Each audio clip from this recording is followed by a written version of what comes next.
Bien avant l'apparition de l'homme sur le continent américain, déjà un grand oiseau survole ces paysages infinis, le condor.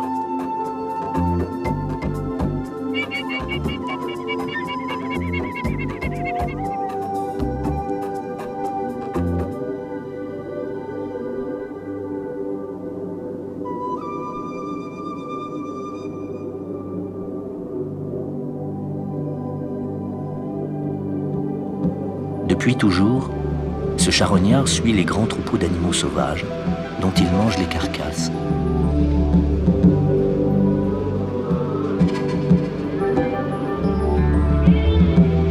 Toute manifestation de la vie s'accompagne de la réalité de la mort.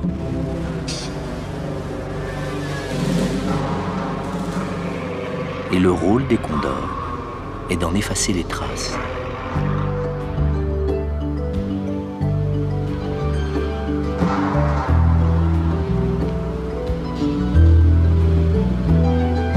Cet oiseau prend pour les Indiens une dimension religieuse. Il devient pour eux l'esprit planeur, celui qui débarrasse le monde de toutes ses impuretés. Aujourd'hui, deux espèces de condors se partagent l'immensité des deux Amériques. En Amérique du Sud, le condor des Andes habite une grande partie de la cordillère, de l'équateur à l'extrême sud du continent. En Amérique du Nord, le condor de Californie est aujourd'hui l'un des oiseaux les plus menacés du monde.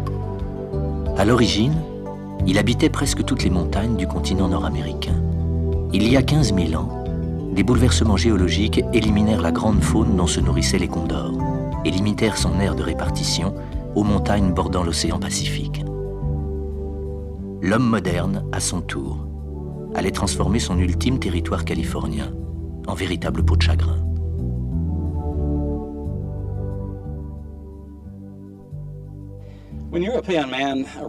Quand les Européens arrivèrent dans l'Ouest américain, nous pensons qu'il y avait encore des milliers de condors de Californie dans ces montagnes. Ils commencèrent à décliner très rapidement à mesure que pénétraient dans leur territoire les hommes soi-disant civilisés. Nous pensons que très peu de condors moururent de causes naturelles pendant cette période, car presque tous les cas de mortalité connus furent causés par l'homme. Cette régression s'accélère avec l'avènement de l'ère industrielle, envahis jusque dans leurs sanctuaires par des monstres d'un nouvel âge, traqués par les chasseurs. Il ne reste en 1980 qu'une trentaine de condors, sans aucune chance de survie. La décision de les capturer pour les sauver d'une disparition imminente, bien que controversée et douloureuse, est alors la seule voie possible pour les biologistes américains. En 1987, tous les condors de Californie survivants ont été capturés et mis en captivité. Il ne restait que 27 oiseaux et il n'était plus possible de supporter les taux de mortalité constatés dans la nature. Ils mouraient surtout en mangeant des cerfs tirés par des chasseurs avec des balles de plomb qu'ils avalaient en même temps que la viande. Cela est très toxique et cause une maladie mortelle, le saturnisme. Ils mouraient aussi d'électrocution sur les lignes à haute tension où étaient encore tirés par des chasseurs irresponsables.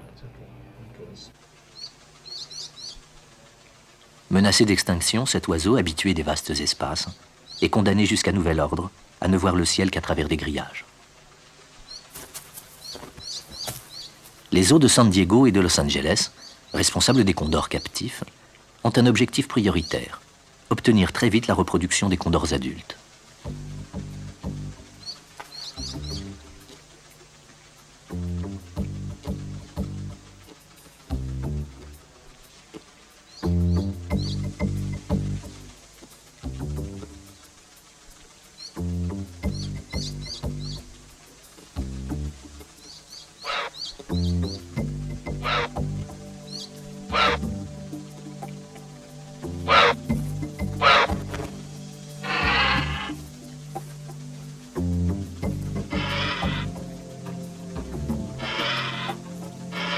Naufragés d'un monde trop moderne pour eux, ces condors, qualifiés par certains de fossiles vivants, prouvent pourtant à travers leur élan amoureux une farouche détermination à ne pas disparaître.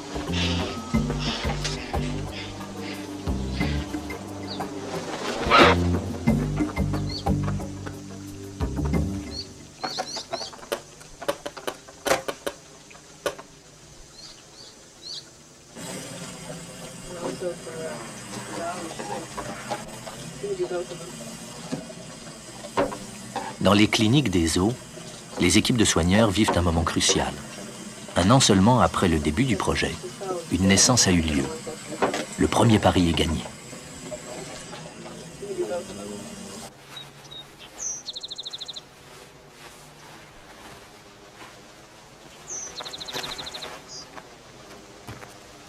Moloko, le premier bébé condor, ne doit pas s'habituer aux hommes. Il faut prendre toutes les précautions. Et la première est de cacher la main nourricière de sa nurse sous une poupée représentant la mère condor. Sans ce leurre, Moloko n'aurait pas la moindre chance de retrouver un jour la vie sauvage. Il ne reconnaîtrait pas les siens et retournerait inlassablement vers ceux qui l'ont nourri.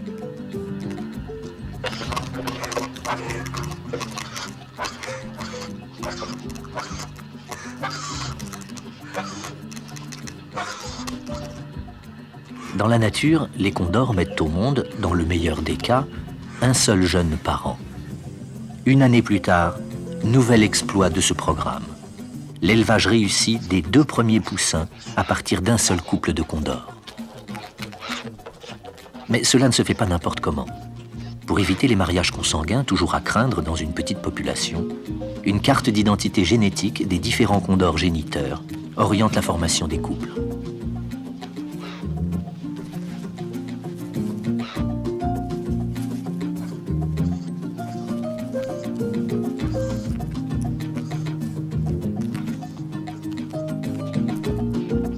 Année après année, les responsables de cet ambitieux programme, coût $1 million par an, n'ont qu'une obsession, élever toujours plus de condors pour envisager le plus tôt possible leur retour à la nature. Pour la première fois dans l'histoire des condors de Californie, il y a un grand espoir pour l'avenir de cette espèce. Grâce au succès des premières années de reproduction en captivité, nous savons que nous pouvons maintenir l'espèce bien vivante. Notre prochaine tâche est d'assurer les conditions du retour des condors dans la nature, en toute sécurité et en nombre suffisant pour qu'ils puissent constituer une population sauvage viable.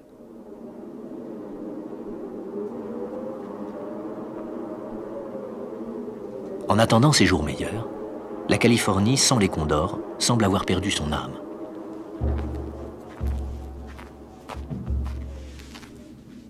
De la présence magique de ces oiseaux ne subsiste plus que leur silhouette peinte, il y a des siècles, par les Indiens Chumash.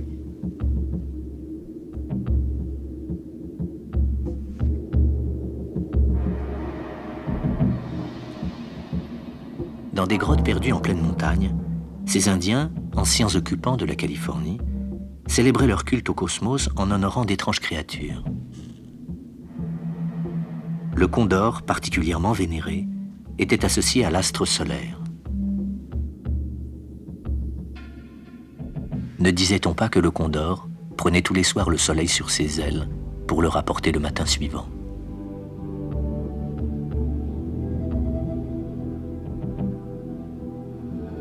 Quelques milliers de kilomètres plus au sud, dans les Andes d'Argentine, une autre grotte était vouée au même culte. Cette fois, le héros d'une mythologie qui se répète est le condor des Andes.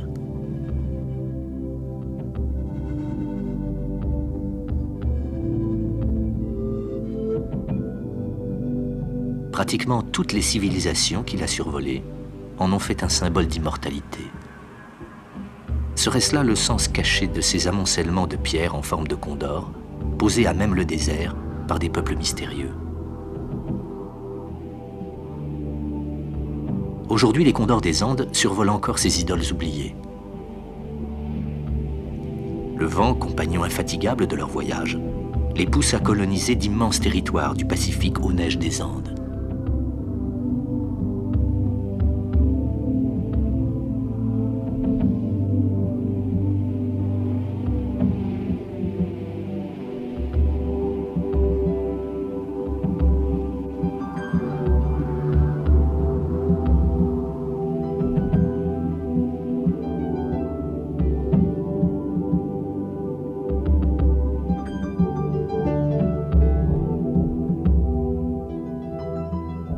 Le condor a évolué depuis des millions d'années vers un prodigieux équilibre entre le poids de son corps, de 10 à 14 kilos, et son envergure pouvant dépasser 3 mètres.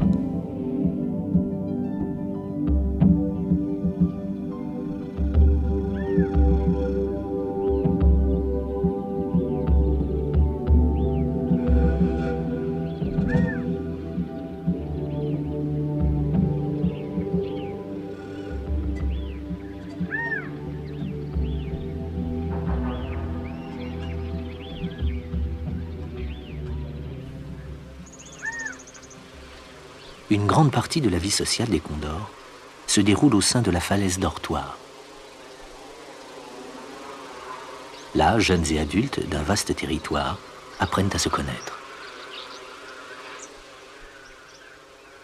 Cette paroi crevassée, défendue par un couple d'aigles, attire depuis toujours les condors. Ils y trouvent une multitude de grottes où se reposer.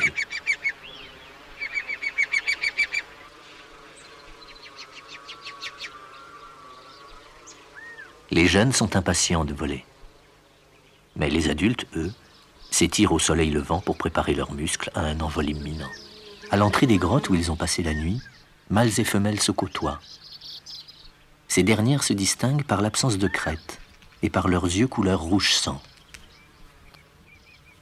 Les mâles en imposent par toute une collection de parures qui, du crâne au bas joue, croissent avec l'âge. Ces attributs affirment leur autorité dans le groupe. Mais tous ont en commun des narines communicantes. C'est un signe distinctif chez les oiseaux. Il n'appartient qu'aux vautours du Nouveau Monde. Tout de brun vêtus, les jeunes doivent attendre au moins 5 ans pour se parer du plumage contrasté des adultes.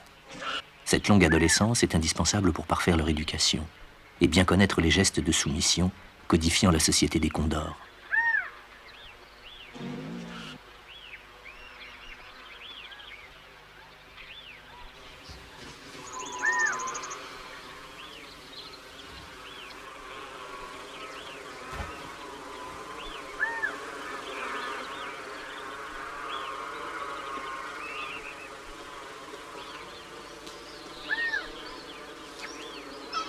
La forêt de Patagonie, avec ses arbres tourmentés, est un paradis pour de nombreux oiseaux nichant à l'intérieur des troncs. Le pic de Magellan y creuse lui-même sa loge, qui sera plus tard utilisée par des perruches australes.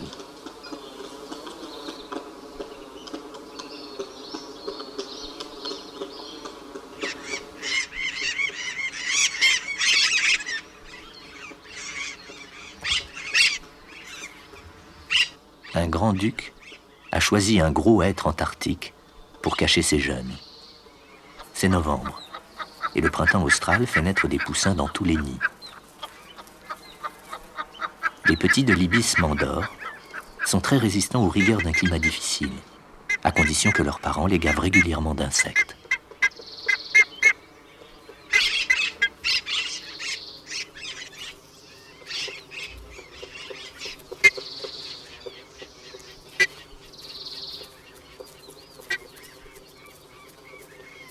À l'extrême sud du continent américain, la Patagonie, véritable labyrinthe de lacs et de fjords, abrite la plus grande population de guanacos au monde.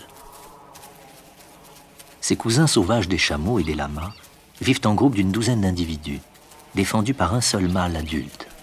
Ils côtoient souvent les nandous, les autruches d'Amérique.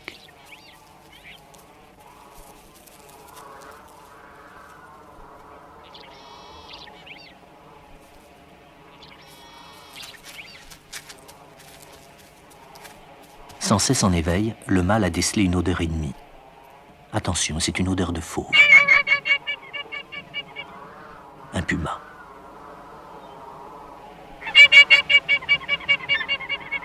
Le hennissement du chef déclenche l'alerte. De proche en proche, les guanacos se passent le message.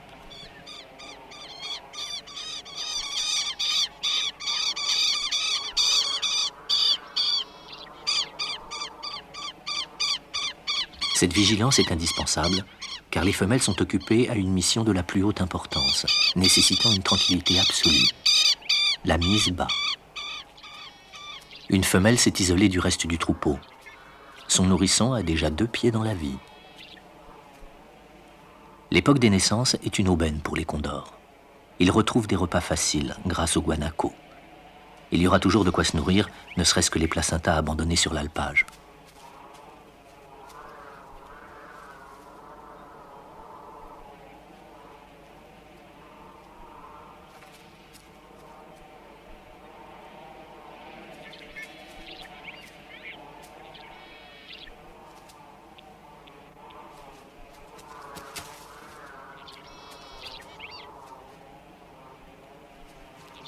Moment crucial, où la vie est encore si fragile. Au vent de Patagonie, Un bébé doit affronter les rigueurs de l'existence. Et il n'est pas le seul dans ce cas.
Une semaine plus tard, les jeunes guanacos, parés de leur plus belle fourrure, ne sont pas à l'abri des dangers.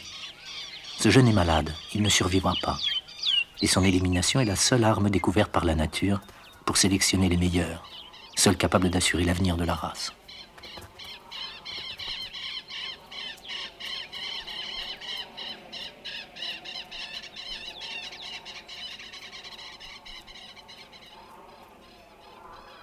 Les condors sont à la fête. Ils ont la chance de pouvoir choisir ici entre deux sites offrant deux menus différents. D'un côté les montagnes, où naissent et meurent de jeunes guanacos.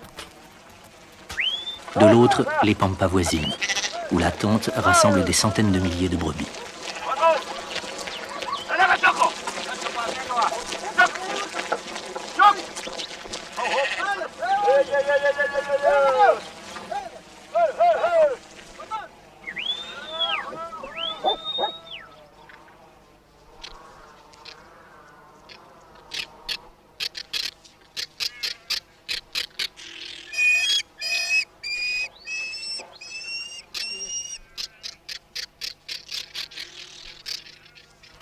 Dans toute confrérie de charognards, il y a place pour un oiseau pilote.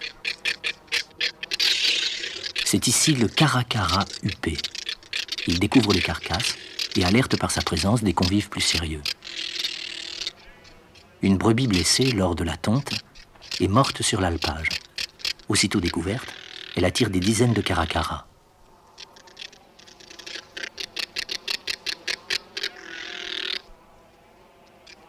Faute d'un bec suffisamment puissant, il se contente de glaner ce qui est accessible par les orifices naturels.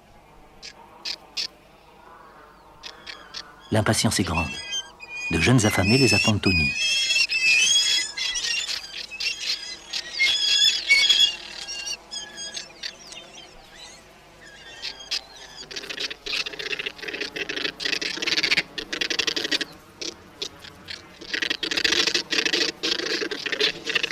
La mobilisation générale des caracaras n'est pas passée inaperçue. Surgissant de tous les coins du ciel, les condors savent maintenant qu'un grand festin se prépare.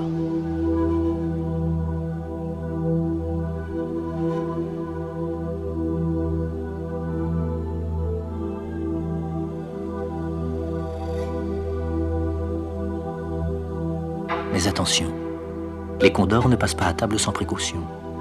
Des heures, des jours parfois, sont nécessaires pour les rassurer avant d'oser un premier atterrissage. Le vrai signal de la fête est donné seulement lorsqu'un premier oiseau a osé attaquer la carcasse. Si c'est un mâle adulte au sommet de la hiérarchie, les autres se joignent à lui plus facilement.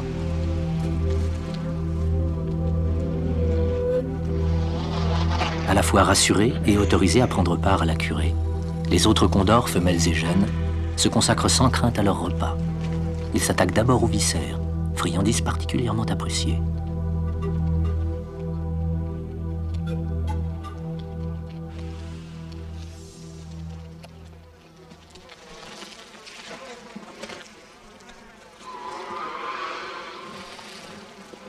La société des condors repose sur la prédominance des mâles. En contrepartie, ceux-ci assurent la surveillance du groupe.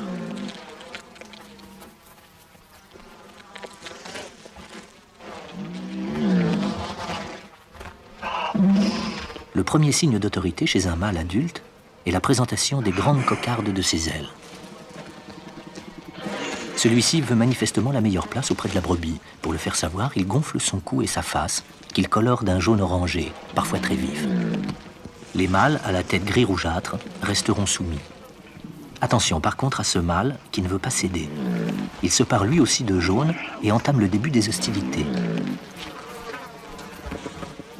Montrer sa force pour ne pas avoir à l'utiliser. C'est la règle d'or de ces combats ritualisés où il y a toujours un vainqueur et un vaincu, mais jamais de blessé.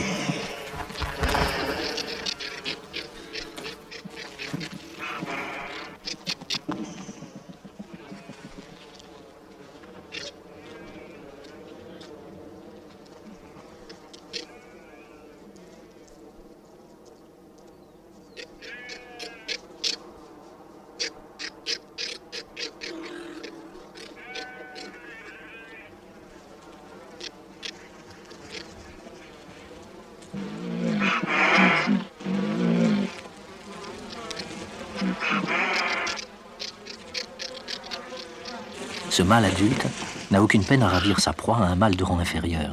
Il accepte par contre de nourrir une jeune femelle de l'année, sa fille sans doute.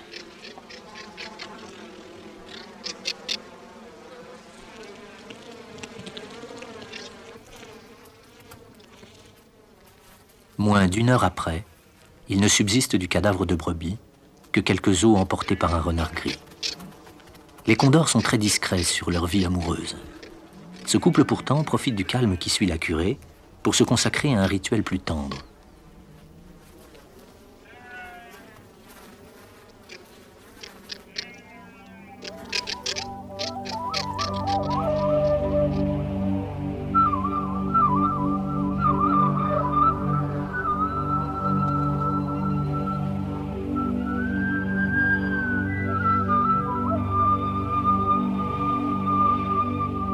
Sous ces latitudes extrêmes, les condors attendent le milieu du printemps austral, en novembre, pour inaugurer la saison des amours. Ces oiseaux, volontiers grégaires à l'heure du repos ou du repas, deviennent intraitables près de leur nid. Les autres mâles adultes en sont chassés sans ménagement. Au fin fond des canyons, ou au sommet des montagnes, le nid est toujours soigneusement caché dans une grotte. Année après année, le même couple s'y donne le même rendez-vous.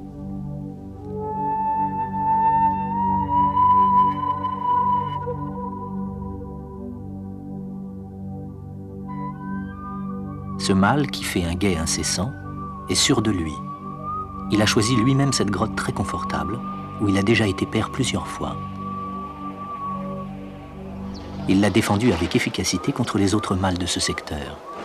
Il lui reste maintenant à y attirer sa femelle pour renouveler encore et toujours le cérémonial de leurs noces.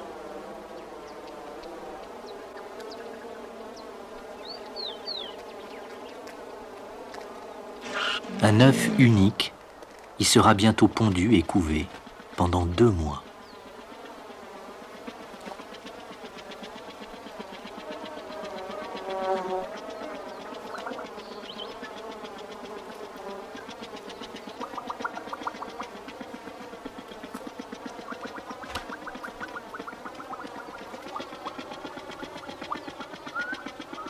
En attendant, 2 condors amoureux dissimulent leur tendresse derrière un écran de plumes. « 4000 km plus au nord, du Chili au Pérou, le désert d'Atacama vient buter sur les eaux froides de l'océan Pacifique.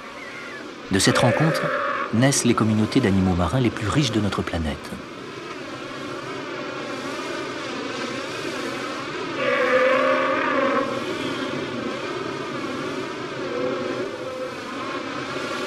Portés par les vents alizés, les condors ont quitté les Andes pour exploiter sur ces rivages de nouvelles ressources.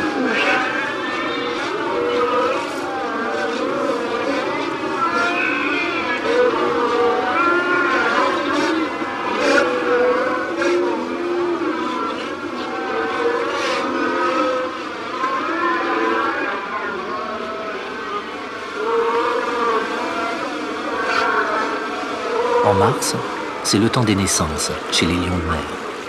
Les amours féconds de ces otaries ont peuplé les rochers de milliers de bébés affamés.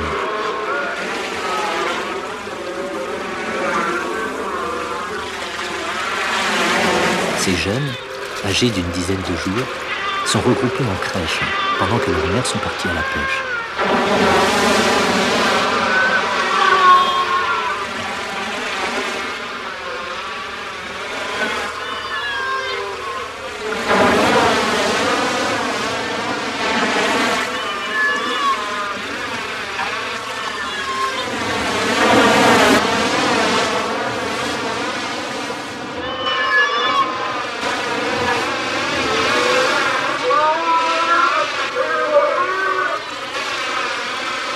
Elles reviendront après 2 jours d'absence. Mais comment retrouver son petit dans ce grouillement impatient? C'est d'abord grâce au cri que mère et enfant se retrouvent. Mais une confirmation s'impose. Vérifier le parfum familier de son haleine.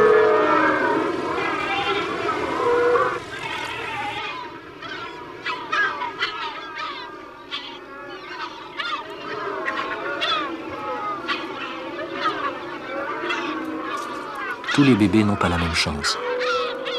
Avec la diminution catastrophique des bancs d'anchois, les mères, pour assurer leur lactation, doivent pêcher parfois plus de 2 jours. Quand elles reviennent, il arrive que leur bébé n'ait pas survécu. D'autres en profitent, comme ces vautours Ora, petits cousins des condors. Leur abondance sur ces rivages en dit long sur la mortalité très forte qui frappe ces otaries.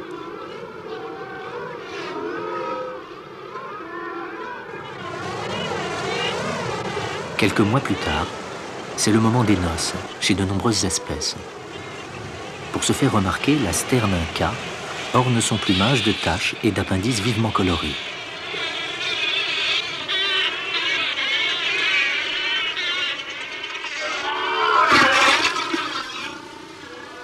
À chaque printemps, les otaries à fourrure reviennent défendre le même lopin de galets contre tout intrus, même s'il s'agit d'un bébé perdu.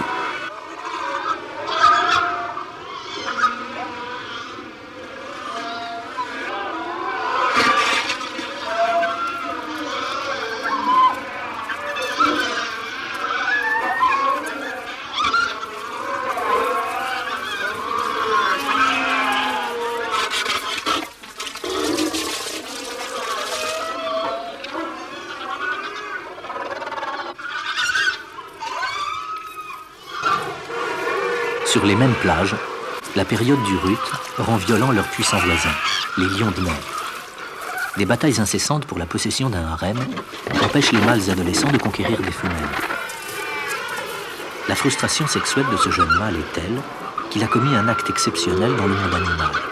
Il a kidnappé un bébé otari à fourrure, victime innocente de ce drame.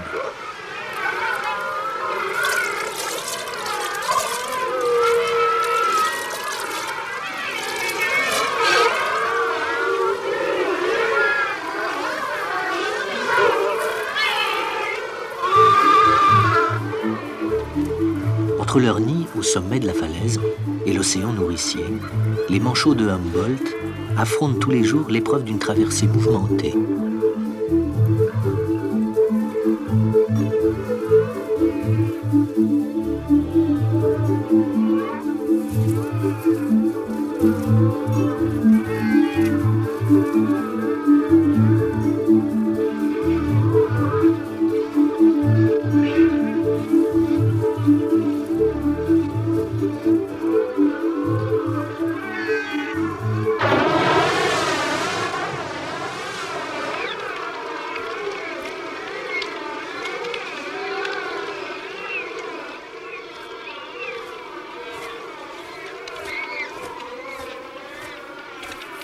Pélicans, cormorans, fous et manchots recouvraient jadis par millions les îles et les falaises de ce littoral. Ils attiraient les condors qui venaient régulièrement y prélever des œufs ou des poussins.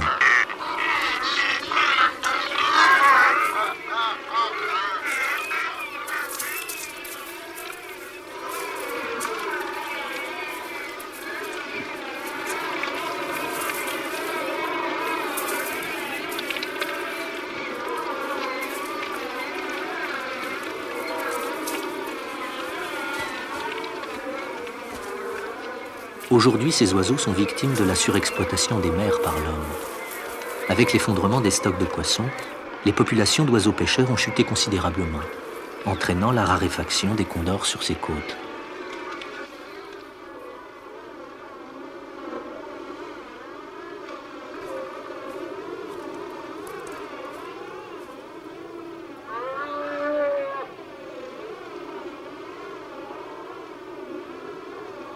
Les condors survivants, traqués par l'homme sur ces rivages, pourront-ils longtemps encore risquer le grand voyage entre les Andes et l'océan Pacifique ?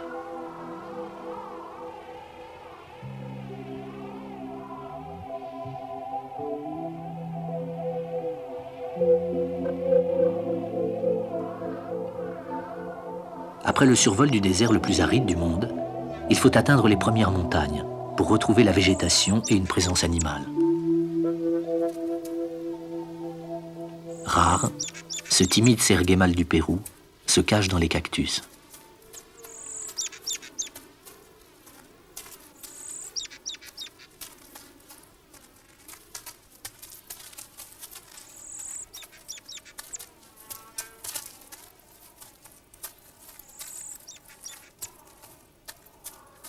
Ici, la montagne est encore trop aride pour satisfaire les besoins d'opulence des condors. Cette oasis de vie, les condors savent où le trouver.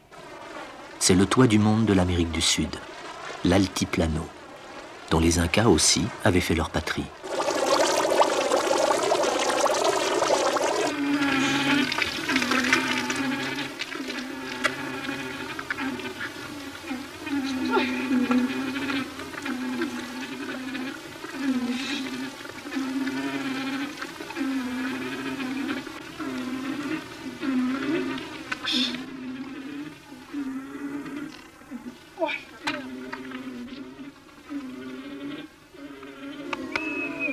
Les premières civilisations, pour survivre sur ces hauts plateaux, entreprirent la domestication des lointains chameaux sauvages, dont les lamas et les alpacas sont les descendants.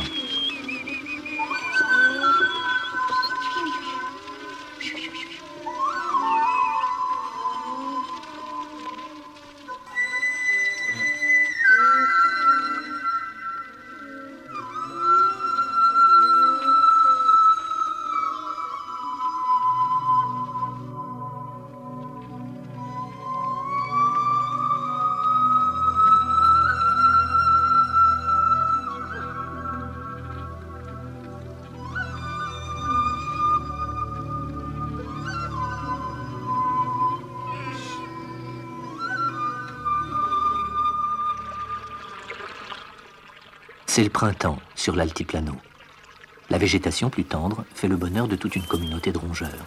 Des souris boliviennes ou viscaches, sortes de gros lapins de la cordillère des Andes.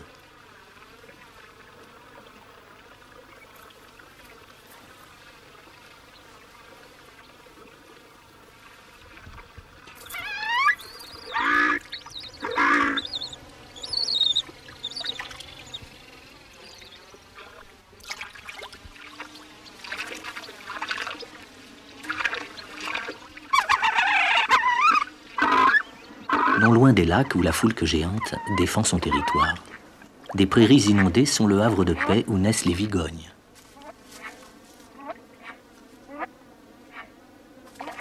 Jamais domestiqué par l'homme, ce cousin du guanaco vit au-dessus de 4000 mètres d'altitude. Pour la beauté de sa laine, réputée la plus fine du monde, la vigogne a failli disparaître.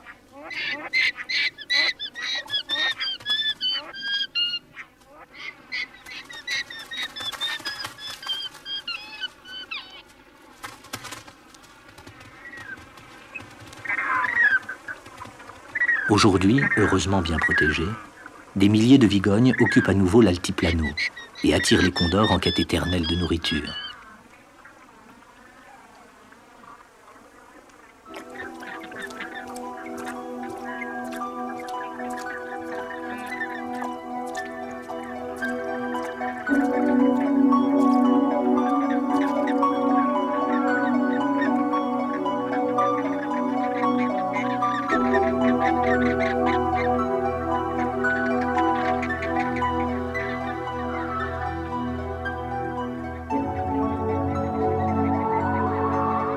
Pour un condor qui met le cap vers l'est, le chemin n'est parfois pas si long entre les Hautes-Andes et leurs contreforts, où naissent les fleuves amazoniens.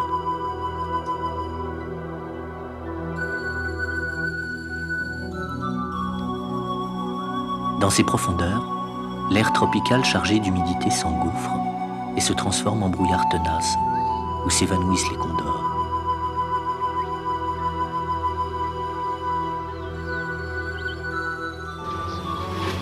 Il faut être très inexpérimenté ou très impatient pour oser s'envoler dans ces conditions.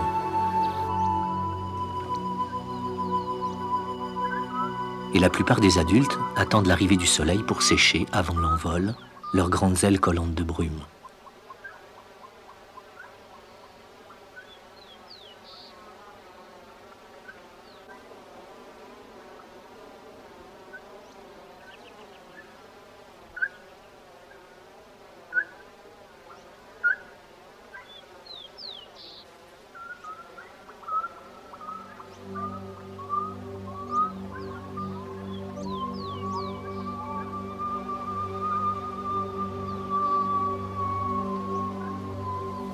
Les jours de brouillard ou de pluie, les condors, pour retrouver un plumage parfait, ont besoin de se baigner.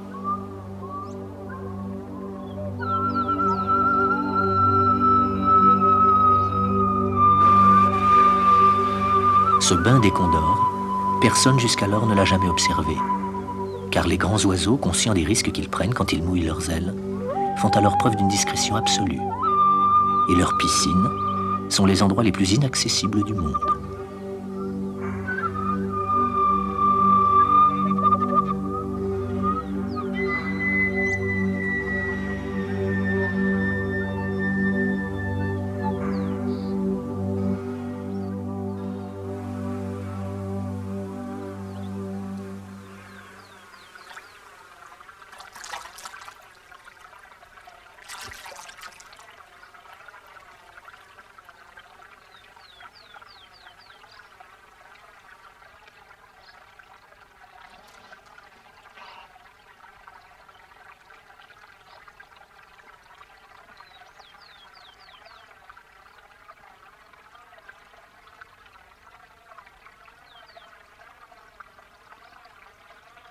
Les règles de politesse les plus élémentaires sont de rigueur.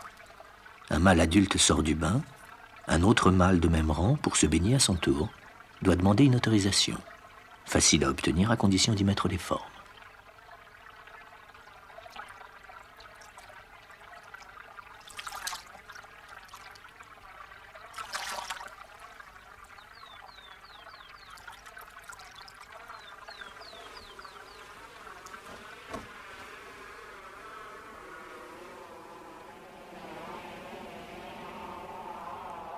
Des milliers de kilomètres vers le sud, en Patagonie, l'automne austral et ses bourrasques ont chassé les grands vols d'oiseaux migrateurs.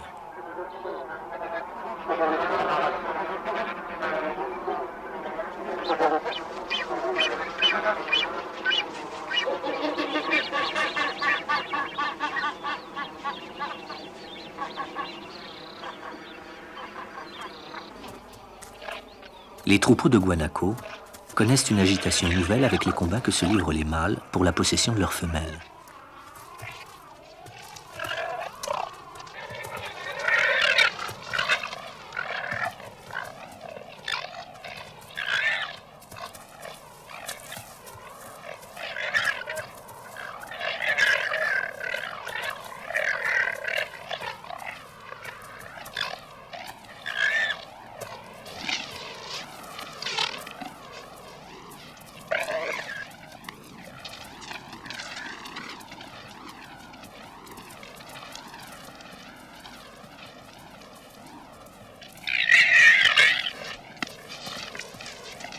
Seul le vainqueur est autorisé à féconder les 10 à 12 femelles de son harem.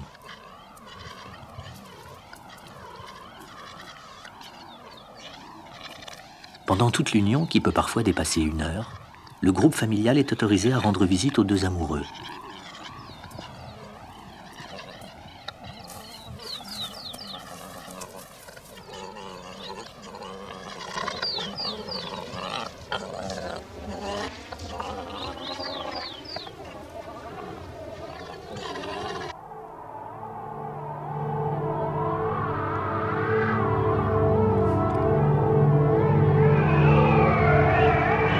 pays des quarantiers brugissants, le vent est le seul maître.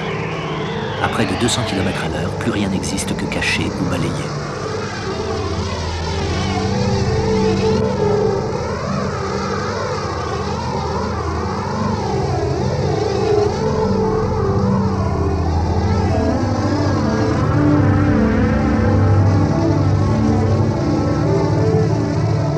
Les lacs ressemblent à des océans en furie, et leur eau, aspirée en trombe, redevient vapeur.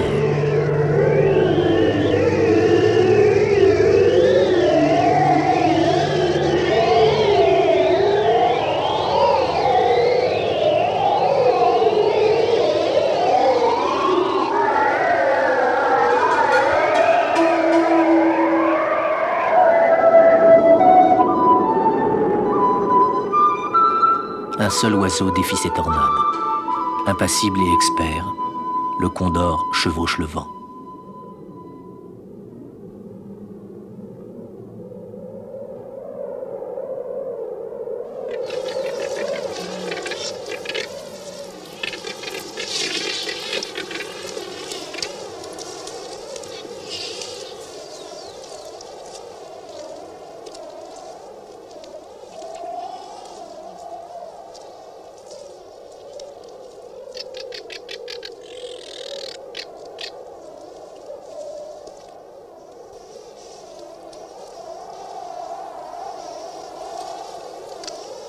La présence des caracaras sur une carcasse a déclenché l'arrivée très rapide de nombreux condors.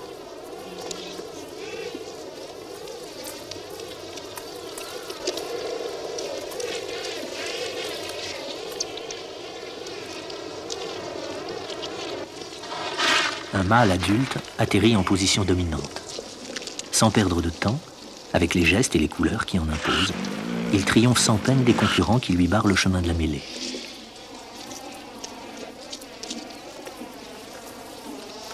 Il n'a qu'une obsession, se nourrir le plus vite possible et surtout rapporter de la nourriture. Il s'envole, le jabot alourdi, vers un poussin qui l'attend impatiemment. Le nid du condor. Selon les légendes indiennes, les vieux condors qui ne meurent jamais s'y cachent pour perdre leurs plumes et réapparaissent couverts de duvet pour revivre une nouvelle vie. D'après les religions précolombiennes, le condor a pondu et couvé dans ce nid l'œuf d'où naquit le soleil.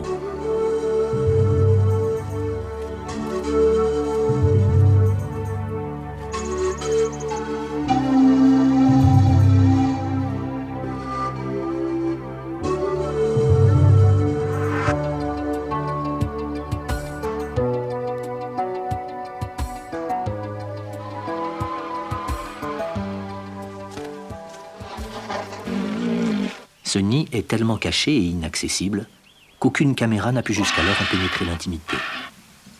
La discipline exige que le poussin réintègre sa grotte natale pour obtenir son repas.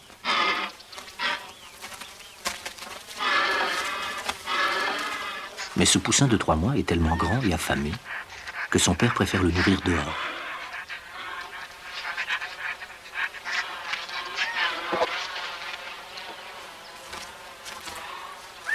Le jeune est capable de prélever directement dans le jabot paternel plus d'1 kilo de viande en quelques minutes.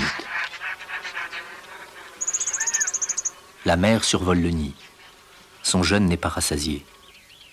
C'est le moment de son élevage où le besoin alimentaire est le plus pressant, et ses parents se relaient sans relâche pour le nourrir.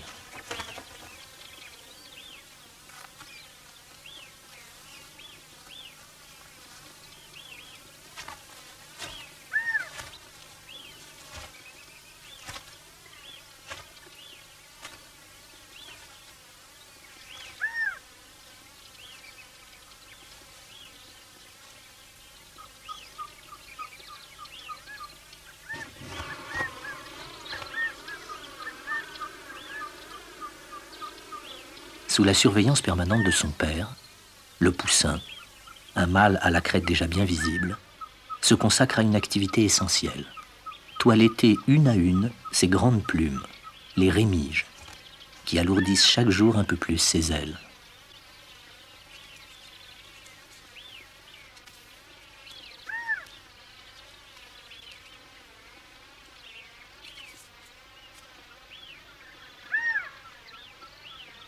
L'élevage du jeune condor est l'un des plus longs du monde des oiseaux.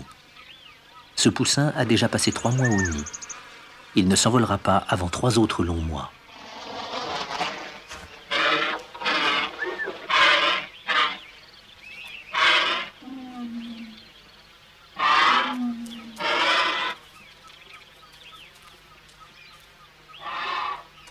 Le retour des parents dépend de leur opportunité à trouver une carcasse. Parfois, plusieurs journées interminables s'écoulent entre 2 nourrissages.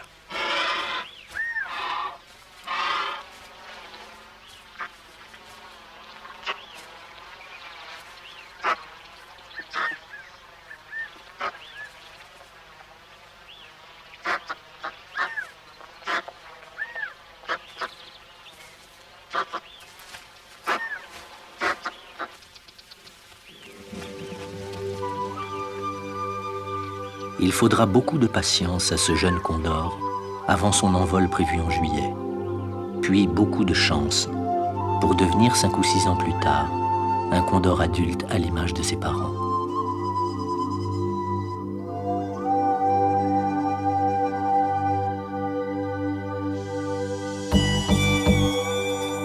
Pendant ce temps, dans le ciel de Californie, d'autres condors des Andes ont une mission à remplir.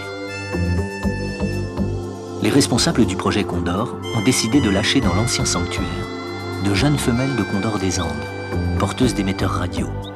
Elles permettront aux biologistes de vérifier une dernière fois que tout est en ordre avant la libération des condors de Californie.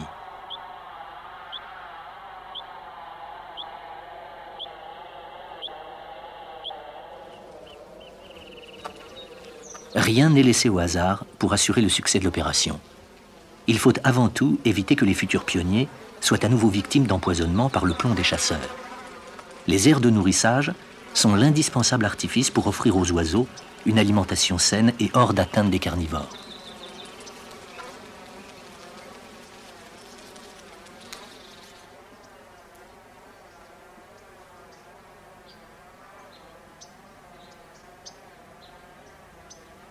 Dans les zoos de San Diego et de Los Angeles, les soigneurs sont satisfaits.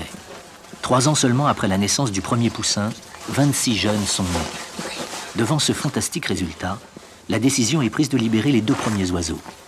Pour les accompagner dans leurs premiers pas, 2 condors des Andes sont également libérés. Ils seront repris plus tard.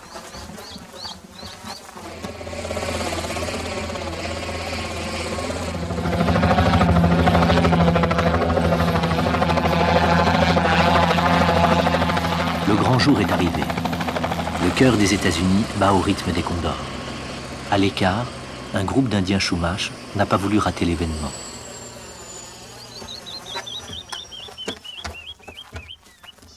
Pour l'équipe Condor, cette journée symbolise l'espoir. La Californie n'a pu enrayer le déclin de ses condors libres. Elle doit réussir aujourd'hui leur retour.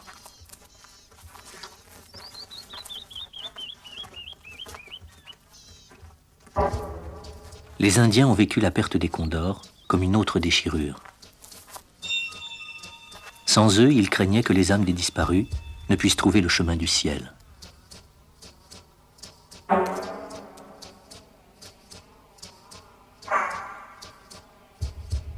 Des condors protégés par des émetteurs radio jettent un premier regard libre sur le ciel de leurs aînés. Des condors, en communion avec un rituel sacré, reprennent place dans l'imaginaire indien.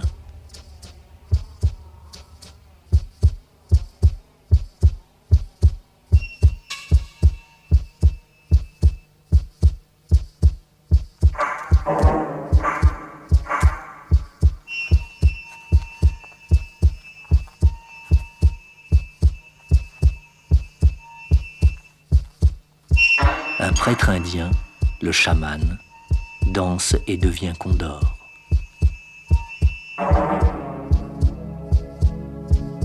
Il appelle et retrouve les âmes égarées.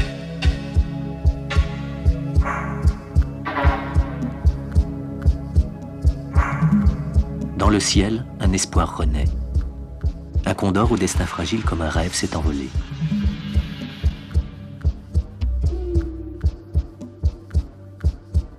L'esprit planeur des Amériques est de retour.